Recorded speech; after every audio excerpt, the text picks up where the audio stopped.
Obrigado, presidente. Você mais um aqui dos que vai insistir pelo pronúncia, hein? Mitrô, presidente. Mas não tem problema, eu sei que o senhor está se esforçando aí. Eu acho que o meu sotaque atrapalha um pouco também. Vou me esconder por detrás dele.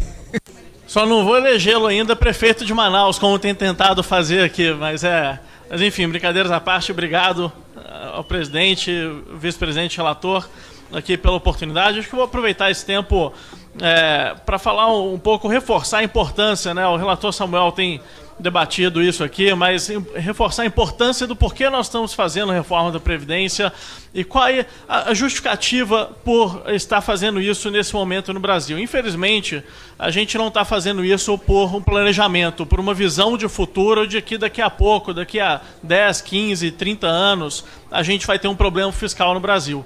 A gente está fazendo isso de forma bastante atrasada porque não dá mais para fugir do nosso problema fiscal. A gente vem enfrentando ao longo dos últimos anos uma explosão no aumento dos gastos públicos do Brasil, onde a Previdência é a maior responsável. Infelizmente, nós como país não soubemos aproveitar alguns anos de bonança que existiram, com valorização de preços de commodities, com uma economia favorável, com um período externamente favorável, para que nós pudéssemos investir no futuro do país. O que a gente fez nos períodos de bonança, explodimos gastos públicos, contraindo despesas que foram perenes, né? Que até hoje estão na folha de pagamento dos servidores, que até hoje estão em gastos do governo, que agora já fica difícil da gente tirar. E quando a gente olha os números, acho muito importante esse debate, como tem sido proposto aqui, fugir dessa história ideológica de que ideologia A defende algo, ideologia B defende algo, e olhar para os números pura e simplesmente como nós temos tentado fazer. E a realidade é que hoje, em 2019, 59% dos gastos primários da União vão servir única e exclusivamente para pagar folha de pagamento de aposentadorias no Brasil. Não dá para a gente permitir isso num país que ainda é jovem, que mais da metade dos nossos gastos primários vão para pagar a aposentadoria. Se a gente hoje, com um país jovem, com um quarto da nossa população em idade escolar, a gente tem 60% dos gastos primários em aposentadoria, que dirá quando nós atingimos uma idade média de um país como o Japão, por exemplo.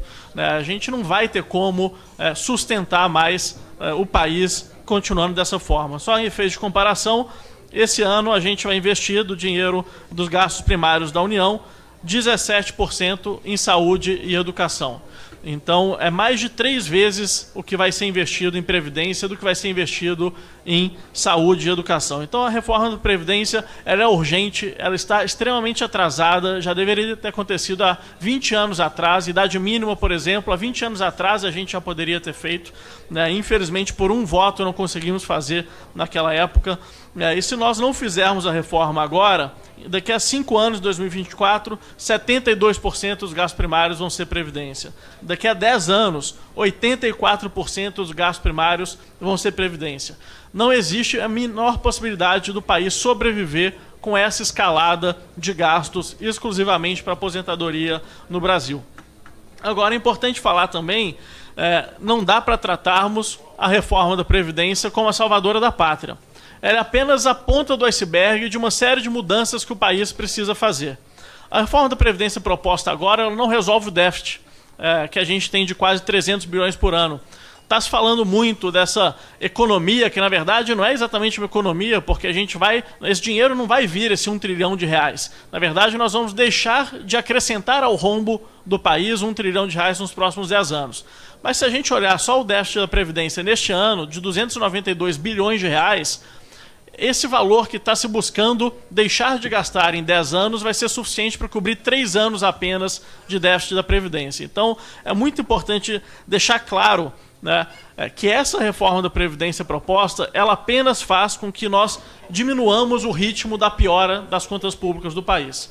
Muito provavelmente vamos precisar de outra reforma da Previdência em poucos anos, dado que não resolveremos o problema da Previdência no Brasil apenas com essa reforma. Como eu falei, é apenas a ponta do iceberg que nós estamos mexendo aqui. E ainda mais com a exclusão do regime de capitalização, nós vamos precisar ainda de 2 reformas nos próximos anos. Uma de proposição de um regime que possa ser perene, porque o regime piramidal atualmente não é perene. Com a reforma atual, a mudança demográfica que vai acontecer, que já está acontecendo no Brasil, só vai aumentar a necessidade de reformarmos os parâmetros do atual regime, né? Quem dirá a transição para um outro regime também. Então, é importante a gente ter essa consciência para que daqui a 2, 3 anos, aprovada a reforma agora, esse ano, quando nós tivermos que voltar a discutir Previdência, não se fale que disseram que essa reforma resolveria todo o problema. Eu tenho certeza que ainda na nossa legislatura nós teremos que voltar a debater o assunto Previdência no futuro, porque essa reforma, infelizmente, vai apenas enxugar uma parte do gelo. É extremamente necessária, mas ela não será suficiente. E é importante aqui comentar também, eu acreditava que nós já havíamos evoluído bastante o debate a ponto de algumas falácias que eram faladas há 1, 2 anos atrás não serem mais faladas, mas há pouco eu ouvi novamente a história de que a reforma da Previdência com idade mínima de 65 anos vai fazer o trabalhador trabalhar até morrer. Não é possível que até hoje não compreenderam a diferença dos conceitos de expectativa de vida ao nascer e de sobrevida aos 65 anos. É um absurdo que deputados de 5º, 6º mandato até hoje não tenham conhecido um conceito tão simples quanto sobrevida aos 65 anos. Quando se fala que a expectativa de vida é 69 anos, está levando em conta a mortalidade infantil, está levando em conta os inúmeros jovens que perdemos para a violência e para o trânsito violento aqui no Brasil. Mas a gente não pode falar de Previdência levando em conta a expectativa de vida ao nascer. Nós temos que levar em conta a expectativa de sobrevida aos 65 anos. Que no Brasil, o menor estado, a menor expectativa de sobrevida aos 65 anos, que é o Piauí, são cerca de 17 anos. Então não existe essa história de trabalhar até morrer, né? Nós deveríamos já ter vencido esse debate, assim como deveríamos ter vencido o debate que não existe déficit na Previdência. Todas as contas mostram isso, o TCU mostra isso, né? E também é bom lembrar que a reforma não é um projeto desse governo, né? Esse projeto é um projeto que todos os governos anteriores fizeram ou tentaram fazer. Eu vou aqui recuperar um dos poucos discursos da Dilma Rousseff que eu concordo com ela, que foi na abertura da legislatura do seu 2º mandato, onde ela conclui o discurso sobre palmas do plenário, onde muitos deputados aqui estavam, falando o seguinte: quero ressaltar que a reforma da Previdência não é uma medida em benefício do atual governo. Seu impacto fiscal será mínimo a curto prazo. A reforma da Previdência é uma questão do Estado brasileiro, pois melhorará a sustentabilidade fiscal do Brasil a médio e longo prazo, proporcionando maior justiça entre gerações atual e futura e, sobretudo, propiciando um horizonte de estabilidade ao país.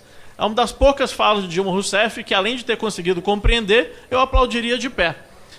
Assim como o Congresso aplaudiu Dilma Rousseff a reconhecer a importância da reforma da Previdência no discurso de abertura da legislatura anterior aqui do Congresso Nacional.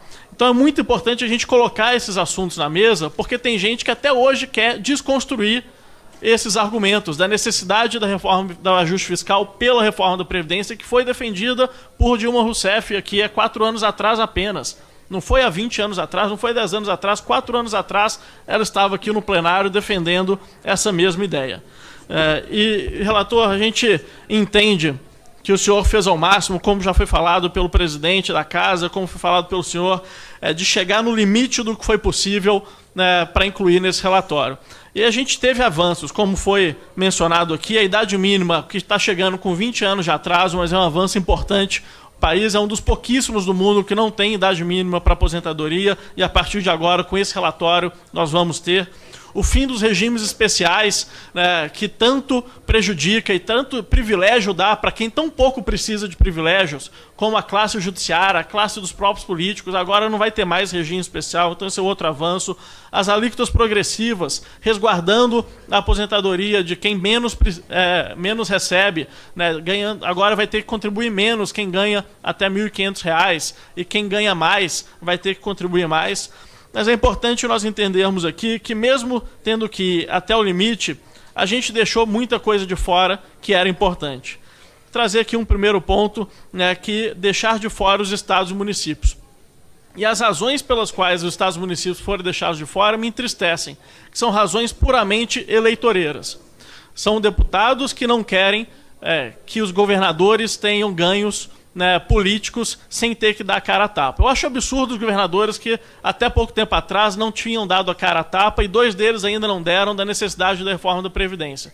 Mas nós não podemos justificar a exclusão dos estados e municípios da reforma como simples compartilhamento de perda de capital político. A gente tem que ser responsável aqui no Brasil e incluir aqueles entes federativos que não vão ter condições de fazer suas reformas a tempo antes que os estados quebrem, ou terminem de quebrar, porque nós já temos vários estados quebrados. O meu é um deles, Minas Gerais, está extremamente quebrado, Rio Grande do Sul, aqui do meu colega Marcel Van Hatten, está quebrado, Rio de Janeiro, Rio Grande do Norte, estados que já estão deixando de pagar, ou há muito tempo deixam de pagar seus servidores em dia, e também nos estados, assim como acontece na União, a razão do déficit é o déficit da Previdência. Se não houvesse déficit na Previdência na União, se não houvesse déficit da Previdência em Minas Gerais, os orçamentos desses entes estariam positivos, né? Então, faço aqui um apelo para os nossos colegas, para o relator, para nós incluirmos estados e municípios por uma questão de responsabilidade. Não interessa ganho político quando a gente fala em futuro do Brasil. A gente tem que ser responsável. Se estamos aqui enfrentando um debate tão importante e árduo como a reforma da Previdência, a gente não pode deixar ninguém de fora. Então fica aqui o meu apelo para reincluirmos estados e municípios. Um outro ponto que infelizmente ficou de fora foi da capitalização. Como mencionei aqui, a gente está enxugando o gelo, mantendo o regime de repartição atual, essa pirâmide que está sendo corroída com a mudança demográfica no Brasil. Então, nós aqui estamos comprometidos, se talvez não nessa PEC, ainda esse ano apresentarmos uma PEC para discutirmos a capitalização sem essas ideologias e culpabilização, né, colocar a capitalização como boi de piranha aí no discurso de quem é contra a reforma da Previdência por uma falta de compreensão dos benefícios da capitalização. Então nós vamos ainda este ano debater a capitalização. A gente fica triste também que as concessões que foram feitas para alguns grupos de pressão, como servidores públicos que já são muito privilegiados e não aceitaram ainda uma transição adequada do seu regime, que a gente tenha que tirar recursos do FAT, que, ao meu ver, nem deveria existir, porque a gente deveria diminuir os encargos trabalhistas para poder deixar mais dinheiro no bolso do trabalhador e ter mais emprego no país, a gente cobrir rombo da Previdência com o FAT. Não é essa a utilização do fundo e, repito, ele nem deveria existir porque a gente tem que diminuir os encargos trabalhistas para poder gerar mais empregos no país. Também fico triste com o aumento de imposto colocado nessa reforma. Como a gente tem um Estado quebrado, a gente tem 3 maneiras aqui de resolver o problema. Ou diminuindo os gastos, que é a minha visão que a gente deveria acontecer, na Previdência e inúmeras outras áreas, aumentando imposto ou dando calote. O que alguns estados têm feito, como o meu estado, a gestão passada fez, é dar calote em fornecedores, tanto que a gente recebeu um estado sem medicamentos nas prateleiras dos hospitais.